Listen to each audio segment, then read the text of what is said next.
Et c'est parti pour un nouveau courrier du cœur. Salut toi.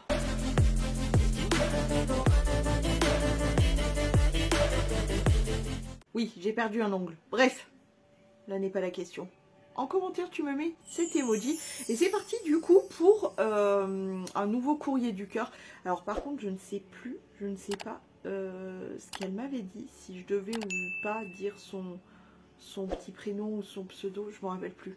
Donc dans le doute, je ne vais rien dire, mais elle se reconnaîtra. Et si jamais j'avais le droit de dire ton petit prénom, tu me le dis en commentaire. Donc je vais lire son mail avant tout, les gars. Si vous voulez qu'on continue ce petit format là, n'hésitez pas à venir m'écrire vos histoires de love, que ça soit du passé, du présent, du futur, vos crushs, nous raconter tout ça en mail. Il est juste ici, oui, email.com, c'est bien ça, tout va bien, question de mail, c'est toujours le bon. Mais n'hésitez pas si vous avez besoin de conseils entre guillemets, si vous avez besoin de... J'en ai loupé un, je sais pas où il est passé, j'ai perdu un mail qui était pourtant très très drôle d'une histoire présente. C'était une histoire de Popo d'ailleurs, mais c'était très drôle, mais malheureusement il s'est perdu, je sais pas où il est passé. Bref, c'est dommage, mais voilà. Donc si jamais la personne qui m'avait envoyé ce mail concernant une histoire de Popo, etc. se souvient de ça, n'hésite pas à me renvoyer un mail, je ne sais pas où c'est passé. Bon, c'est parti pour l'histoire, donc je vous lis. Bonsoir, je vais te raconter une petite histoire assez sympa que j'ai vécue. J'étais inscrite dans une salle de sport et je faisais mes cours de boxe. Et dans ce cours, il y avait un gars que je trouvais vraiment beau, tu vois. Sauf que moi... étant bien timide, je me voyais pas aller vers lui. Et un jour, à la fin d'un cours, le gars vient vers moi et commence à me parler. Je t'avoue que j'étais un peu gênée, mais tranquille, tu vois. Et quelques temps après, ce gars en question se met à me draguer littéralement. Bon, moi j'étais contente, hein. Donc un jour, il m'invite chez lui. On parle, on retourne à la salle. Je le vois me mater tout le temps à la salle. Et du coup, j'étais en mode, je ne me sens plus, tu vois. Tu vois le genre même. Au bout de quelques temps, un soir, en sortant de la salle de sport, il m'envoie un message pour m'inviter chez lui.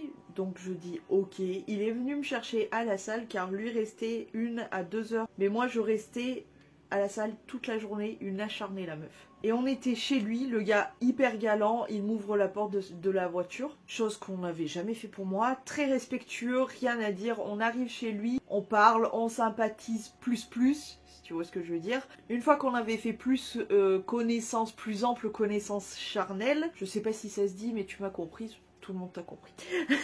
Le gars me sort... Je veux rien de sérieux, genre juste après l'avoir fait, hein, pas avant. Bah non, vaut mieux prévenir après. Plutôt que de prévenir. Prévenir, c'est prévient. Précédent. Avant. Non. Il te le dit après. Non. Car je suis encore amoureux de mon ex. Bon, pas grave, hein. Je voulais pas forcément être en couple. Donc bon, là je lui sors, au lieu de perdre ton temps avec moi, pourquoi tu t'efforces pas à reconquérir ton ex ? Vu qu'il était soi-disant amoureux d'elle. Il m'a répondu que je l'attirais trop, le violoncelle et toute la symphonie, quoi, ouais, on connaît.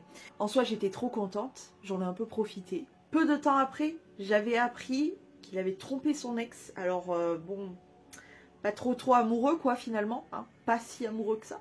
Je pensais qu'il voulait juste pas être en couple, mais au lieu de dire clairement, il préférait sortir cette excuse par peur que je m'attache peut-être, ou pour une autre raison que je ne connais pas. On continuait à se voir pendant un bon moment, il me considérait limite comme sa meuf, genre il aimait pas trop que je parle... m'a dit, cette histoire me fait éternuer. Donc je disais, il aimait pas trop que je parle à d'autres gars, à la salle, on se parlait tout le temps. C'est quand même fou ça. T'es censé ne pas être mon mec, donc je peux parler à tout le monde en fait. Non mais ça, sans déconner. Bon bref, on continue. On s'entraînait ensemble et pendant les entraînements, il était toujours taquin, tout ça. On se voyait plusieurs fois par semaine en soirée, on parlait, on rigolait. Tout comme un couple finalement. À la salle, on demandait si on n'était pas ensemble. Puis bon, après quelques temps, j'ai mis un terme à cette relation entre guillemets. Celle qui le met, c'est pas moi. Parce que je sentais que que mes sentiments commençaient à se développer et je ne voulais pas car je savais que ce n'était pas du sérieux. Alors je lui avais dit stop et limite il était triste quoi. Et c'est toi qui l'as décidé ainsi. Dès le départ t'as été clair, enfin presque dès le départ on va dire.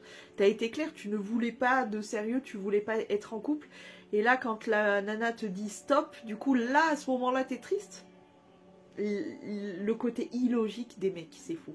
Et elle termine son récit par mais bon, je ne regrette pas en soi, c'était une chouette aventure, sans méchanceté, rien, donc cool. Voilà, j'espère que mon histoire t'a plu entre guillemets. Moi j'ai aimé la vivre, et bah tant mieux si tu as aimé la vivre, mais c'est vrai que en fait ça me fait beaucoup penser, enfin ça me fait beaucoup réfléchir sur comment dire, sur vraiment comment pensent les hommes, parce que vraiment quand on dit que les femmes et les hommes ne viennent pas de la même planète, franchement c'est pas tellement faux, hein. Sans déconner, c'est pas tellement faux, hein. Parce qu'ils ont une manière de fonctionner qui est vraiment complètement différente de la nôtre finalement. Et en cette histoire qui en soi n'est pas méchante, et toi-même tu l'as pas pris entre guillemets méchamment, mais c'est vrai que tu vois, pourquoi faire une pseudo-crise de jalousie alors que bah, on n'est pas en couple, donc je fais ce que je veux en fait. Et puis pour la fin, pourquoi être triste alors qu'on n'était pas censé être en couple, et puis en plus tu ne cherchais pas ce que moi je cherchais, donc il n'y a pas de tristesse à avoir, non? C'est toi qui as décidé, qui as voulu cette relation-là en mode pas sérieux, etc. Donc pourquoi t'es presque triste à la fin? Écoute, c'était une histoire assez intéressante. N'hésitez pas encore une fois à m'envoyer vos histoires par mail à cette adresse mail que je vous note juste ici. Alors là pour l'instant je n'ai plus de mail pour le moment à traiter. Donc n'hésitez pas, si vous avez des histoires à me raconter, à le faire. Si vous voulez qu'on continue ce format-là de vidéo.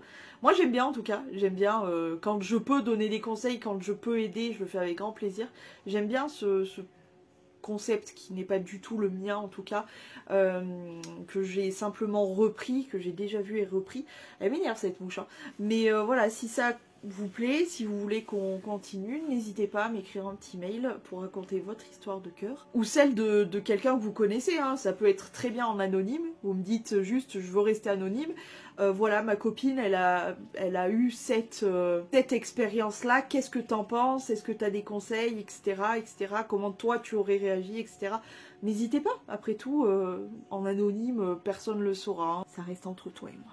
Donc voilà, n'hésitez pas. Bon, sur ce, moi, je vais vous faire de gros poutous et je vous dis à demain si tout va bien.